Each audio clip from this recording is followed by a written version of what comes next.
Hello everyone, আসসালামু আলাইকুম।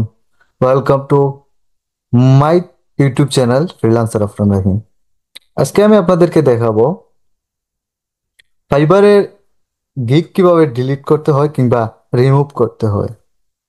আসলে অনেকেই মনে করেন যে আপনারা আহ, যে গিগটা র্যাঙ্ক করতেছে না কিংবা ক্লিক আসতেছে না বা এর কোনো রেসপন্স আসতেছে না, সেই গিগটা আপনারা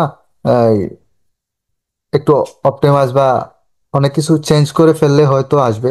কিন্তু আমার মনে হয় যে একটি গিগ ডিলিট করে নিলেই সবচেয়ে বেটার হবে। তো চলুন আমরা দেখি কিভাবে একটি গিগ রিমুভ করতে হয়। আমি আমার এই সিওর উপর যে গিগটি দিয়েছি সেই গিগটি আমি আপাতত ডিলিট করে দিচ্ছি। পরবর্তীতে এটি আমি আবার আহ, সঠিকভাবে করে তারপর আপলোড করব।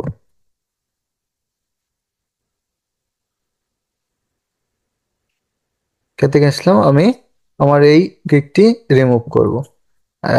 দেখি, দেখেন আমার এই গিগটি কিন্তু খুব ভালো একটি র্যাঙ্ক করতেছিল, কিন্তু কোনো রেসপন্স পাইতেছি না। এ কারণে আমি এই গিগটি আমার ডিলিট করে দিব।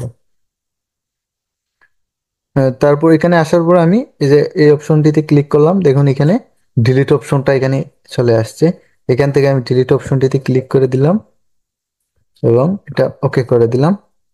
তারপর আমার গিগটা রিমুভ হয়ে গেছে কিংবা ডিলিট হয়ে গেছে। তো এভরিওয়ান, আজকের ভিডিওটা এই পর্যন্তই। সবাই ভালো থাকবেন, সুস্থ থাকবেন। আর এই ধরনের আরো ফ্রিল্যান্সিং বিষয়ে বিভিন্ন আপডেট পেতে আমার চ্যানেলটি সাবস্ক্রাইব করে রাখবেন। ধন্যবাদ। Subscribe.